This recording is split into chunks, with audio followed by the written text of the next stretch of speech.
We recognize that ash wood is a community resource, and we want to stimulate thinking about how this wood can be used and to foster connections with and between wood product producers and end users. And we'll collect some additional information this evening for that as well. We thought that we'd share some of the information from last evening. These are some photographs of the events last evening. You'll see some of people sitting exactly where you're sitting tonight. This is an example of the Station 1, the supply chain mapping that we'll ask you to participate in as well. We had a second activity that we'll ask you to do this evening as well, which is participate in a survey that we can collect information about the work that you're doing. And then we also have a station where we're really it's a roundtable discussion about communication and getting access to wood and kind of sharing resources. And I thought I'd share a little bit of information about what came out of that last night. One of the questions that we asked was, is there interest in investigating forming an urban wood network, essentially a communication strategy around use of wood? And there was resounding agreement that people were very interested in doing that. We'll ask you that same question tonight as well. There was an indication that there is great need for a forum, and online there was a suggestion that maybe it's like Craigslist, an opportunity to communicate where wood is available, how it's available, and really to make connections between people who are involved in utilization of wood.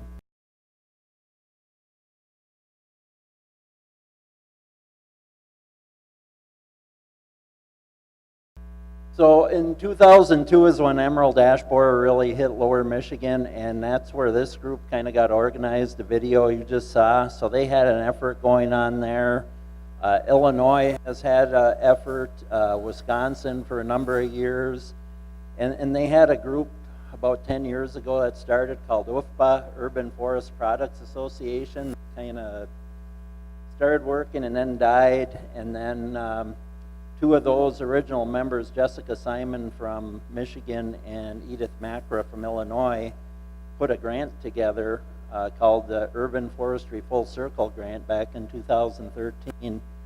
And it didn't get funded, but I was in as a partner for Wisconsin with them, and they said, well, we don't have time to 2014, so I did, and magically it got funded. So that's kind of how I got roped into organizing this, and it took us 4 years to come up with Urban Wood Network. You know, we had a lot of discussion. We were butting heads a lot on different ways to do things, and we came up with January of this year, Urban Wood Network. And this is a four-state effort, as I said. Wisconsin Urban Wood has been organized since 2014. Michigan Urban Wood Network is relatively new with that name. They've been around for about 15 years under different names. And then the Illinois Wood Utilization Team, even though it doesn't say urban, is centered around urban wood. And they've been around for 5-6 years. And then the last one over there is Missouri, and it's their Department of Conservation that actually was part of our effort. So we've had a good public-private partnership, and had some serious discussions about where to go with things. And originally Urban Wood Network, we were thinking was going to be an association of state associations, because we didn't want to take people away from a local effort to be part of a bigger effort. But getting state associations going just wasn't as smooth as we thought it was going to be. So we're doing different things, trying to figure out how to incorporate it. And the whole idea behind the Urban Wood Network is to share ideas, to learn from others, to learn from mistakes and successes, and just how do you connect the partners? The people, the arborists, the municipalities that cut trees down, to the value-added people that make some of the things we'll show you in a little bit. And just building that support, building that knowledge level, and understanding what the roles are for everybody in that. And then how do you find assistance? Yeah, right now, I'll show a slide in a little bit. We have over 20 states involved, and you know, everybody's starting you could, if you'd back up one, I'm sorry, I'm jumping around a little bit on you, Jamie. So these are the sectors we're talking about. Municipalities, arborists basically are those who trim and cut down trees in municipalities or with tree services. Sawyers, the mills that saw them up, sawmills. Value-added producer is basically anybody that takes a product like lumber and does anything with it. And then retailers for selling it, and then organizers like we're talking about for the networks. And one of the things they said in there that I just want to address, they said that it was being ground up into mulch. Well, a lot of the stuff that comes out, you can't do anything else with it other than grind it up, use it for mulch, use it for fuel. But there are some trees, some logs that can be used for a higher use than that too. So the big thing is for it not to be wasted, end up in a landfill or piled up and burned. So that's what we're trying to avoid. There's a number of different uses, and some work in some cases, some don't work in other cases. So next one, please. So I got to update this from last night because we got 2 new members from the conference last night. So we start at 144, we're to 146, and Nebraska's now at 5 members. So we got a total of 21 states, 2 from Canada and 1 from Switzerland. I still don't know how Switzerland came about, but apparently they were Googling one night and said that sounded interesting. So the networks, even though we call them networks, Illinois and Michigan are very loose networks. They have email lists. They don't have formal membership. In Wisconsin, we have formal membership where the dues are anywhere from $200 to $500. And the Michigan or the Wisconsin network is pretty extensive. We got 32 members, and they work very well together. Next. So basically, all we're trying to do with the Urban Wood Network, greater visibility for urban wood and using it, just getting a format for people to learn about it, and a brand. Urban Wood as a brand. That's what we're really trying to promote is urban wood isn't wood, it's a story. So that's the big thing. Lynn pointed out that, I said there's the emotional attachment. The one thing I like to throw out there is if you need to cut a tree down, emerald ash borer kills it, it can live on in your house. Make a coffee table, make a mantle. There's a way that you can utilize that wood. So using urban wood, what can you do with it? This right here is the new Milwaukee Bucks Forum. And one of our Wisconsin Urban Wood members, Dwayne Sperber, has been working with architects for, I think, 10 years now, and he's been trying to get urban wood into this arena, and he did it this year. So that is urban lumber that's being used in the Pfizer Forum, which is the Bucks Arena. And then it doesn't seem to be as big of a use out here, but in Wisconsin, we got a lot of commercial firewood producers. So you see a pile like that, you can put it on a log truck, bring it to a commercial firewood producer who can cut it up and make his product from there. So, and there's homeowners that just take it as well and use it for firewood. And as I said, there's definitely a market for mulch, the tops. But this is a large removal project we did on 2 golf courses and 2 county parks where over 4,000 trees were taken out. So these were tops. Next slide shows the chipping of them, and the next slide shows the product that comes from it. So what we did in that project was there was 166,000 board feet of logs that came out of it. There was 1,000 cords of firewood or pulpwood, and the mulch guy never told me how many tons he got out of there, but we had a lot more mulch come out of there than we did the other products. So it worked very well. And this is just a shot of some of the products that can be made. We have a lot of different artisans that do different things with them. conference table down here in the corner. I don't have the slide from last night, but we had one example in Riverside, Illinois. They had I think it was a 166-year-old white oak tree that died. That was there before the city was established. So the city forester down there was very progressive, and he said, we want to make something out of that. And they made conference tables for the city council from that white oak tree. So the next part of this is, what can you do? How can you be part of the story? So utilizing your yard tree. Here's ash tree infected with emerald ash borer. It's kind of hard to see up in the top there, but taking a log out, and then this is actually, it actually shows up as the paneling more, but this is a mantle made out of an ash log right here. Thank you.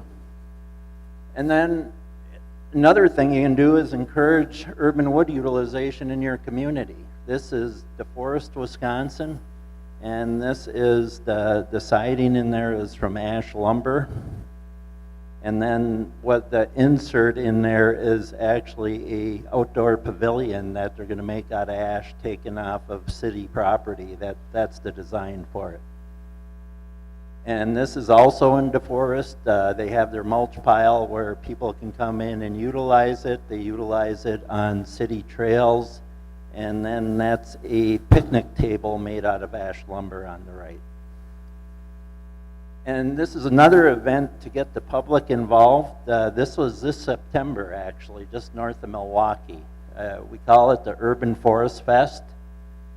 And in the upper left is just some products made from one of the mills. You can see the big slabs. And this one right here in particular, you can see it's where a crotch in the tree, and if you brought that into a normal sawmill, they would probably laugh. But when you cut it up, it's kind of a unique design, and it's a high value product, but to produce that, to dry it, is very intensive. If you go back up just a bit. And to the right up there is actually an event that the arborists do. It's hard to see, but we got kids up in the tree. So they bring the kids up there. It's kind of just acclimating them to urban trees and what's done there, and it's a very popular event. We had 380 people show up to the event. So we had, I think, 8 different Wisconsin Urban Wood members that either had booths or their trucks, or they participated in the tree climbing. So that was a very fun event. And this is a video. Green Tier is actually a program that the Wisconsin DNR has to recognize groups that go above and beyond environmental protection. And Wisconsin Urban Wood is a charter member. It's kind of a unique video, but it's almost 6 minutes long. So we're going to play that at the end after it's all over for anybody who wants to look at it. But it's a very good partnership we have going on with the state of Wisconsin. And next steps, connect with local partners, arborists, manufacturers. You know, how can you get involved? How, you know, when you're looking at a wood product, why not look at something made from urban wood? And we got our website, Urban Wood Network. We have some brochures and cards in the back, stickers. Please take a look at that. If you go on our website, there's 4 webinars that we've done, and success stories on there. It talks about all the different sectors within the urban wood community.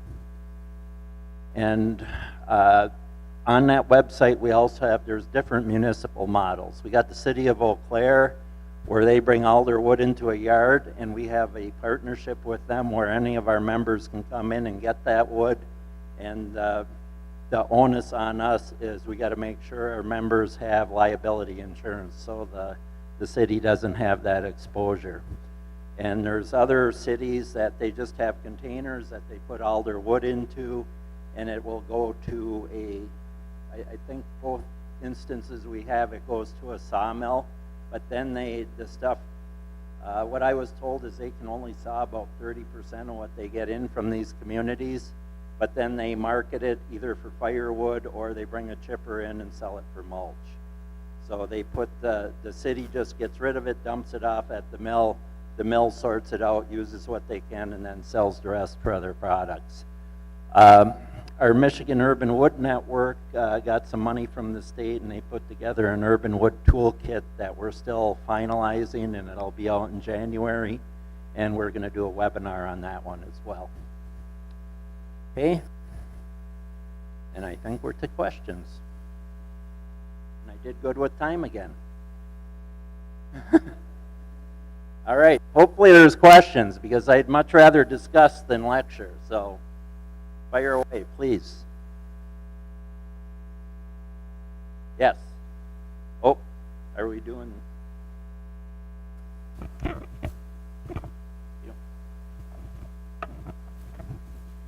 So Don, as you were working with your urban wood networks, what were some of the greatest challenges that you had, and what were some of the best connections that you were able to make working with those groups?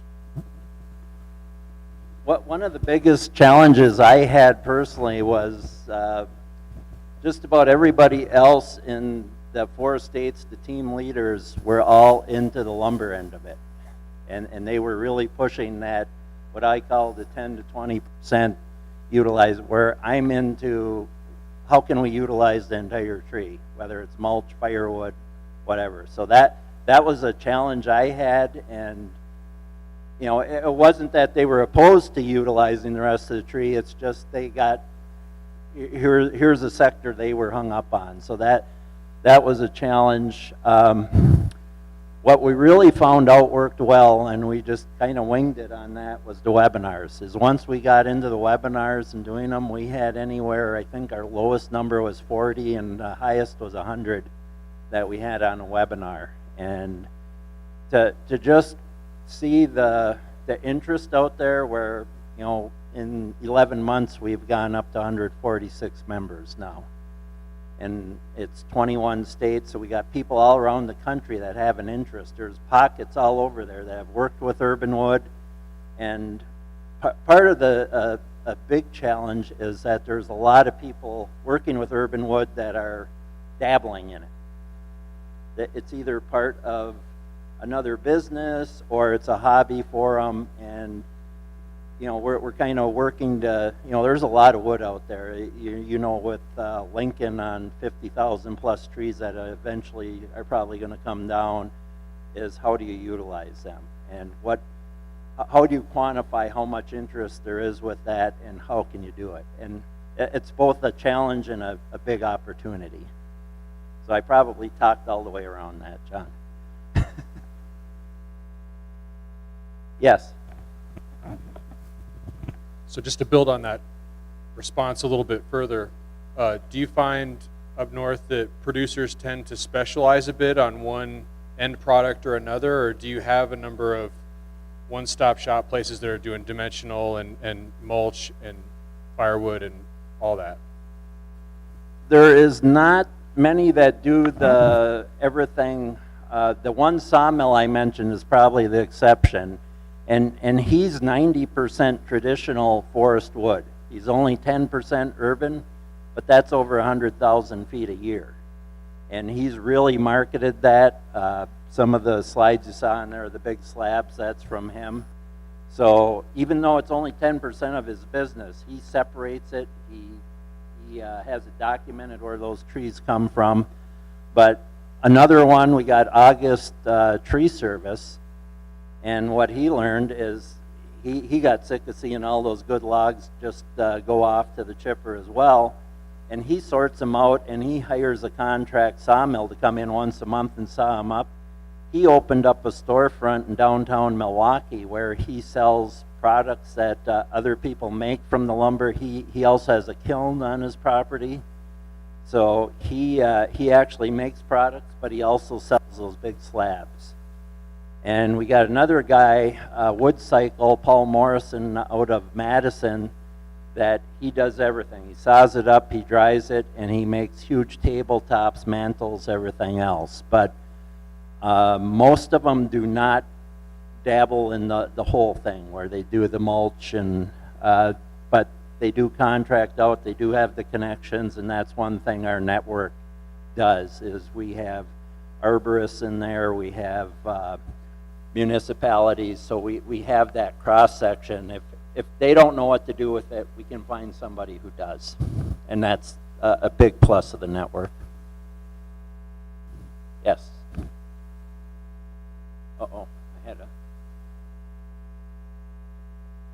Nope, you were just fooling. Okay. All right. Anybody else? Yes, right here. Oh, sorry, Nicole, I'm not. Right there. Yep. How do you connect end users, like either businesses or just the general public, with the wood? How do you teach them what ash is good for, what it would look like in a product, that sort of thing? And very good question. The Urban Forest Fest I talked about, that was one of the goals of it. And of the 380 people that came to it, 350 said they were there as a result of an article in the Milwaukee Journal Sentinel that was done on one of our members that talked about it, and he talked about the Urban Forest Fest. So I think the media, doing press releases, doing interviews, really seems to be the best way to get the word out on that. And right there, right? I guess it's my understanding Lincoln stands to lose about 50,000 ash trees between private and public property. Is that correct? How does that compare to some of the other communities that you guys have worked in terms of number of trees and? You know, that's a very good question. I don't know that I've seen a specific number. I mentioned the one project we did with Kenosha County. We took 4,000 trees out, and those were just trees that they deemed as safety hazards on their golf course and in the county parks. There was a lot more ash trees deeper in the woods in the parks and on the golf course woods. But honestly, I don't know a number, but I know it's much bigger than 50,000 in the greater Milwaukee area. Okay. I guess the other question I had is, are you guys working within quarantine areas and keeping everything? Is the goal to kind of keep things contained in quarantine areas where the ash borer has been discovered and avoid moving the wood? That has been a big thing up till now. The state of Wisconsin just went the full state, and I found out last night by coming to Nebraska that Michigan went in October, and I didn't even know it. So both states, the whole state is quarantined, but state of Wisconsin, I think they had 14 of their 72 counties left that didn't have a find in it, and all 14 of those were internally. The whole perimeter of Wisconsin had the find in it. And I think it worked pretty well to slow it down, but at some point to harvest the product, move the product, it was really an onus to get that wood out of the quarantine zone to mills that were outside, from inside to outside the quarantine zone. And they could do it in the winter. They allowed them to do it in the winter as long as they processed that wood right away. But yes, it has been worked with, but now it's a non-issue in the two states I work in. Other questions? Oh, this is not going to be as fun a group. Come on. No more questions? We can move on to the next segment.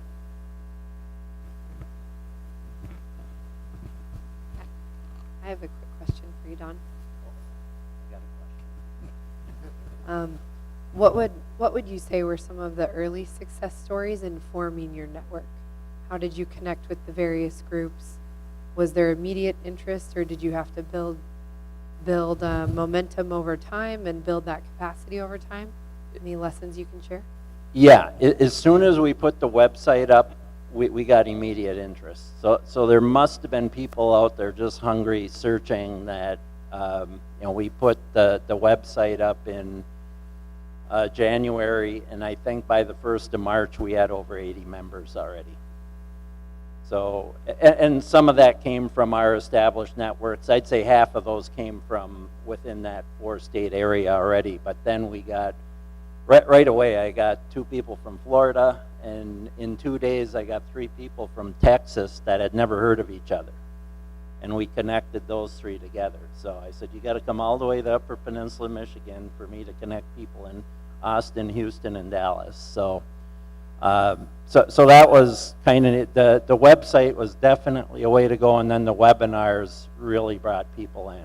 And I was really excited to see how interested City of Lincoln and people in Nebraska were with our last webinar on organizing a network. So that has really been a success. And just a quick follow-on to that, with the Urban Wood Network, what is your long-term vision for the structure of the network and the participation of the members? And we are going to, our grant officially runs out the end of December. We had membership was free. We just decided the membership fee is going to be $50 an entity. And our long-term goal is just basically to have that network structure there as the website. We'll do webinars as they come up. We will be looking for additional funding too to do other things, but I think just having that network, and it's amazing because we have so many people in there that are willing just to talk to anybody. I mentioned Dwayne Sperber. Anybody can call him any time of the day and he'll talk your ear off about, he's been involved from the beginning with Wisconsin Urban Wood, and we've got other people that have had the experiences that, they're not paid to do it, but they're passionate about it. So the long-term goal is that we're going to be viable. What structure that's going to be. Right now we're underneath another nonprofit, so we're not our own nonprofit, so we don't have that. We're covered by insurance from the bigger nonprofit, and we also have all the services that provides as well. So we're growing into some point that will be our own organization, but until we get more base, more structure, we're pretty happy where we're at.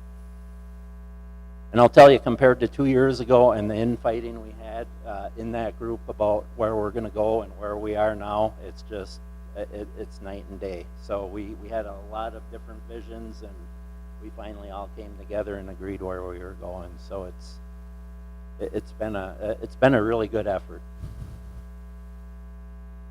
Yep. Oh, were we supposed to take more questions? What's a rough percentage of material that's coming from ash specifically, and are there concerns about that ebb and flow of supply as urban canopy ash diminishes? Very, very good question, because there's that influx, and Michigan, lower Michigan has definitely seen that, where they were taking tens of thousands of trees out in the early 2000s, and now it's subsided. So yeah, anything that you put in place to utilize this wood has to be scalable. So, if you can utilize 10,000 trees for however many years, and then all of a sudden it's going to drop to 1,000 with different species, yeah, it's got to be scalable. And you're right, that's a very difficult, you get people excited about it, you got all these trees coming in, what happens 5 years from now? So you got to have your eyes wide open going into that. All right.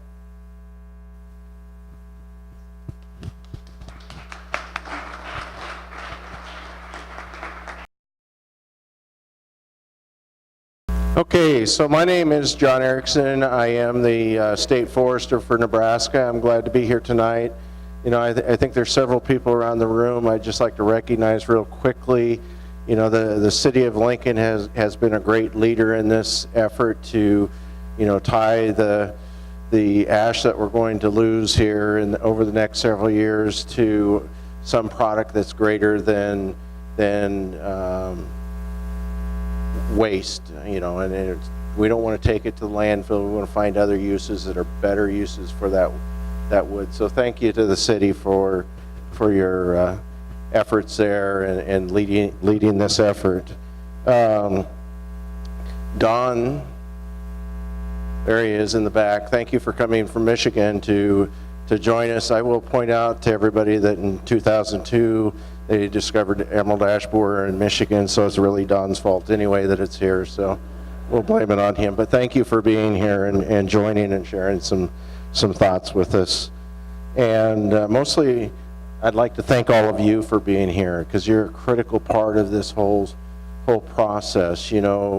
Last night we met with folks that were mostly in the manufacturing side of things, the industry side, and tonight we're working with some of the public that's out there that are the end users in a lot of cases for this material. So thank you for being here. Thank you for sharing your thoughts. It's really critical that we understand where the gaps are in the system and how we better connect things. So real quickly, I'll just talk about each of the stations. Back on wood supply there, I see, education and how do we connect things back to how do we get the wood from the stump to your hands? So that's one of the things that I see back there on the supply chain that something to help answer. See several industries that play a role in that, and that's great, but how do we get this, sawmills together with the logs to get them so it's something we can use. There's knowledge needed with the supply chain, so we have something to step up there and try to figure out as well. On the round table, there were several items that were brought up, and there are unique opportunities that could result from urban wood networks, partnering with public schools, partnering with shop classes. What great ideas. Bringing artisans into those shop classes to help teach. What a wonderful idea. So lots of neat stuff here. How do we connect construction companies with students to develop their career path, providing play areas with large logs, perhaps at schools or playgrounds? Great ideas. Modes of communication that we need to use more: local papers, websites, social media, in person, education and outreach are all identified as issues that we can work on. Some strong themes for keeping local wood local. And I think Don talked a little bit about the story behind it. This tree came off my property, and that's mentioned in here. 25 years ago, I planted this tree. The tree's dying. I need to use this tree. That's great. I feel better about that. And I get that. A lot of times there's an emotional attachment to those trees that we plant, or our parents planted, or our grandparents planted, or our children played in. So very good. Materials that we're interested in: dimensional lumber, live edge wood, educational experiences for students, firewood, wood for furniture, and wood for art. All great ideas. So that came out of the round table.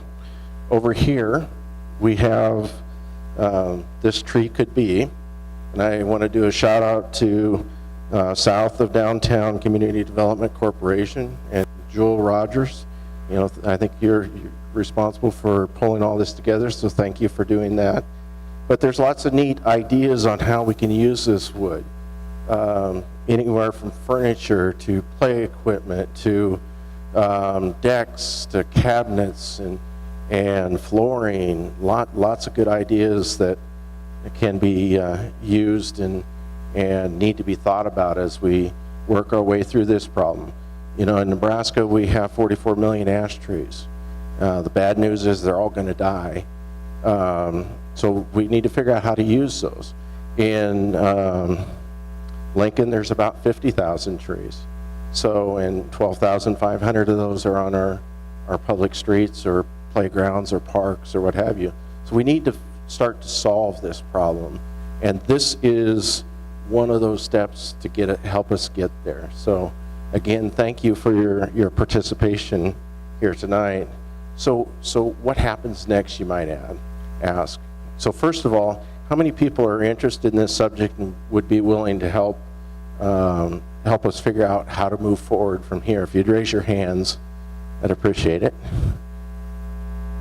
You know, this is similar to last night. There were lots of folks that have interest in trying to figure out this problem and solve it. We know there's this problem heading our way. It's here now, so what are we going to do next?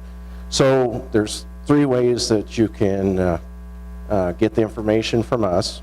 One is if you signed up online, we have your contact information. What we're going to do is compile the information from last night, the information from tonight, and then we're going to send them out to everybody so we can get comments back. And if there's other things that you thought about after you left and said, oh, I wish I would have had this on the list, feel free to add it. If you didn't sign up online and you signed up when you came in, we have your information and we'll reach out to you that way. And if you haven't signed up, please do before you leave. So the survey is the last part of this discussion that you all had earlier. So how do you currently use wood or wood products in your business? As you can see,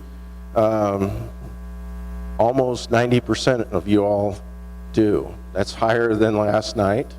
So that's a significant thing there. So would support urban wood. So here's kind of the summary of the top 3, with assistance in marketing being number 1, business planning and small business loans being about equal at number 2. Similar to last night, but a little different mix. So opportunity to work together to create an urban network is pretty high.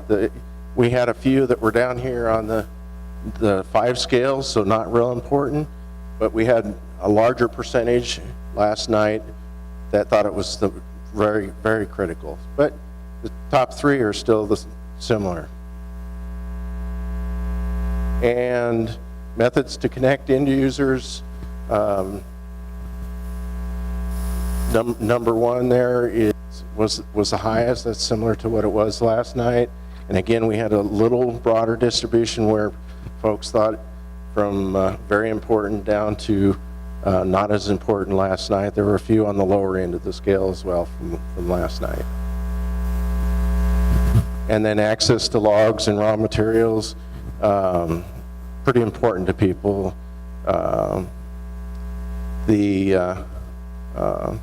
And that would make sense. You know, 90% of folks use wood material in their businesses, so we'd expect that. So that's kind of a summary of the results. Again, I'd like to thank everybody for your participation. We will reach out with you and share all the results, and appreciate you being here, so thank you.